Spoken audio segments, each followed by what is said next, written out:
What is going on, YouTube? Got a important video for you guys here, for you fat asses. Gonna teach you guys how to lose weight. First thing I'm gonna say is, if you've tried to lose weight in the past by doing these diets, by spot reducing fat, this is going to kind of open your world, show you that you're being lied to, you're wasting your time, and you're being sold a lie to this fucking fitness industry. Because really, all it is a calorie deficit. It's simple thermodynamics. If you eat under your maintenance calories, you're going to lose weight. The cope and the genetics excuse is just brutal. Like, stop coping, fucking do a calorie deficit. It's really not that hard. And don't try these crazy diets. Like, you're just going to go all in and then relapse. Happens to everyone. So just learn how to do it the right way, and you're not going to struggle, and you're actually going to lose weight and stop being fat. Okay, so let's get into the science behind it and some of the myths. So the science is calories in, calories out. It's really that simple. It's how many calories your body burns and how many calories you consume. If you consume more calories than your body burns, you're going to gain weight. If you consume less calories than your body burns, you're going to lose weight. Wow, so hard, right? So here are some myths. There's some magic diet, keto or carnivore. This is going to help you lose weight. It will help you lose weight if you're in a calorie deficit, but the diet itself is not going to make you lose weight. It's my genetics. So what? Maybe you have some genetics that make you want to pick up the fork more, but it's not going to make you fat. If you're in a calorie deficit, you're going to lose weight, unless you're 1% of the population. You can spot reduce fat with Pilates and abs. That's just not true. You can't spot reduce fat. How would that work? It's really use your brain for that one. And another myth is cardio is how you lose weight. And this is sort of a myth, but sort of the truth. Like, it can help you lose weight because you burn more calories, but people who do this intense cardio are just gonna have a harder time losing weight than if they ate less. Because if you really figured out how many calories you burn by doing some hard intensive cardio, you'd be shocked and you'd probably never want to do cardio again. And the thing is, when you do cardio, it's going to make you want to eat more. So I'm not saying not to do cardio because it's healthy for you, but it's just not the best way to lose weight by making you do a bunch of cardio. So I'll get into what actually works now. So the first thing you want to do is find your maintenance calories. And you're going to do this using your TDEE, Total Daily Energy Expenditure Calculator. Just look it up in Safari. It's not that hard. You can refer to my last video on tracking calories too if you need a bit more help with that. And then, put in your activity levels. Be honest with yourself. Don't lie here. Like, you're only going to cheat yourself if you lie. And your calorie, and then once you have that number, that's going to be around your maintenance calories. And then you're going to want to go into a deficit. So eat 200 under that, 500. You could even be more aggressive. It's going to depend on how fast you want to lose weight. But for a general rule, I would recommend somewhere between 200 to 500. The less calories you consume, the faster you're going to lose weight, but it might be a little bit less sustainable. And it could tank your hormone. And if you're in your teenage years, that could be bad for your development. So keep all that in mind. But just use your brain. The less you eat, the faster you're going to lose weight. Next up is the actual process of how to doing it. So the best way and most precise way that you can do this is by tracking calories. If you don't want to track calories, look at my last video. I break it down, every single step, everything you need to know in there. Track your calorie deficit. So 200 to 500 calories under your maintenance. Put that into your app and track it. Weigh yourself every morning, AM, fasted after bathroom use. This is going to be the most consistent thing. And then you're going to take that and get weekly averages because your weight is going to fluctuate daily. Log your daily calories, log your daily weight, and just observe the trends over time. Use your brain. It's pretty self-explanatory. If you're eating in your so-called deficit and you're not losing weight, drop the deficit more. If you're gaining weight, drop it more. If it's unsustainable and you lose too fast, you can up it a little bit.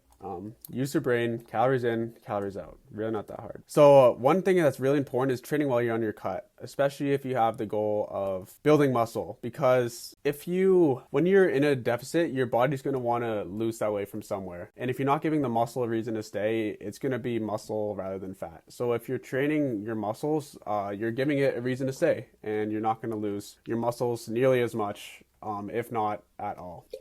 Lifting over cardio is way more important when you're on a cut, because the more muscle you have, the higher maintenance calories is going to be, because you hold more muscle, so your body needs more energy just to exist in space. So lifting over cardio, I kind of already explained why cardio is bad on a cut, but I don't mean all forms of cardio. You should do some forms of cardio like walking, things that aren't going to exert you as much, so you're not going to get as hungry. Yeah, and eat your protein, because protein is going to be very satiating. I recommend 0 to 1 pound of body weight, with the sweet spot being 9. When I was trying to lose as much weight as possible, I was eating way more than this, just because of how full protein keeps you. Yeah. Another thing that's also going to help keep you full is fiber, just because it's slower to, or some of it you can't even digest. So eat lots of protein, eat lots of fiber, and that'll help you with your weight loss. The next thing is to make it stick. So these are just some things to make it a little bit easier. The first thing and most important thing, in my opinion, is just whole foods. You're going to be able to eat so much more volume. You're going to feel so much more full because you're going to have more fiber, more micronutrients. And it's just whole foods typically are less hyper palatable. It's not going to make you want to consume as much. And it's just good for your overall health as well. Something that you can leverage is sweeteners and diet drinks. These aren't going to kill you. Look, they actually did an experiment where people drank water versus people drinking diet drinks.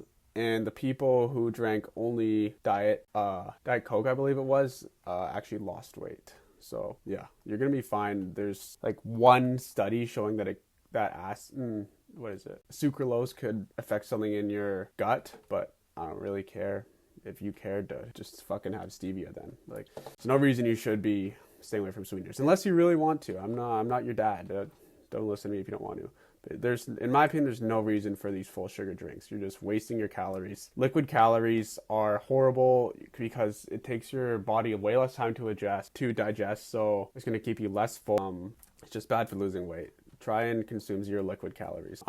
Vegetable and fruit, especially vegetable, just add vegetables to everything you eat. They're so low calorie and they're going to add so much volume to your food. So if you add lettuce to a bowl, you're going to get so many more bites out of that bowl, and it's just going to fill you up a lot more. So leverage vegetables, eat fruit. Fruit is so low calorie, especially strawberries, blueberries, and watermelon. Make sure you're sleeping 7 to 9 hours. This is really important because you actually have hormones, leptin and ghrelin, and leptin is just a satiety hormone, and when you don't get enough sleep, that hormone is going to be decreased, so you're not going to be as satiated from your food. And then the other hormone, ghrelin, this is the one that signals to your body that you're hungry.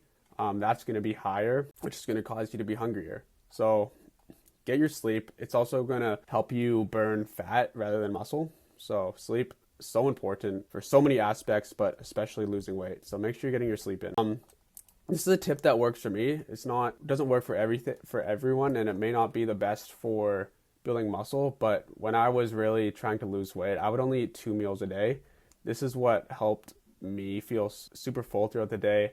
I would eat 2 meals. I would eat as much as I wanted, and it worked really well for me. But this doesn't like automatically make you lose fat. It's just, it was easier for me to maintain my calorie deficit. You can also leverage things like intermittent fasting, and these things aren't technically the most optimal per se, but if it helps you stay in a deficit, then it could be worth it for you. So figure out what works for you. It's going to be different for everyone, but yeah, it doesn't change the deficit. Like, if say you're in a deficit. So the next thing I'm going to talk about are GLP-1 agonists.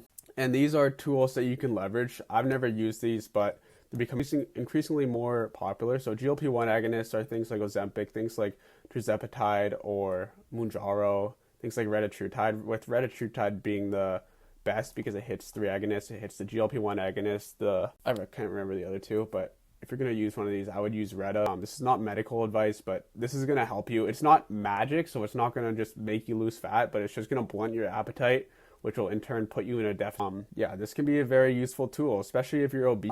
The potential health consequences of this are way less than being in an obese state for a prolonged period of time would be. So if you have tried everything, you can't lose weight, I would look into leveraging GLP-1 agonists, and I would go for retatrutide. But again, this isn't medical advice, don't listen to me. Next up, we've got when not to cut. So when you're in teenage or developmental years, this is when it could be a bad idea to cut. I did this in my teenage years, and I didn't find out till later that this could have messed up my developmental years because it suppresses your testosterone when you're in a calorie deficit. And so yeah, if you're a teenager, let yourself develop. I mean, unless you're obese, then obviously you should cut, but just don't over restrict in your teenage years. if you're already skinny and you don't need to cut, don't cut. Do a bulk, put on some weight. Can't be skinny in the big too soon. And if you have disordered eating history, maybe this isn't for you. Maybe you should consider one of these GLP-1 agonists. Actually, no, don't listen to me. And next up is just the recap. So again, there's no secret. It's just a deficit that you can stick to. Like, that's all you have to do is you have to maintain a deficit. There's all these tools that you can leverage to be in a deficit, but again, they're just tools. Just be in the eat below your maintenance and you're going to lose weight. I promise you. If you don't, you can, I won't give you anything, but you will. So yeah, but I'd say the biggest things that will help you are lift weights, get your steps in, and eat whole foods.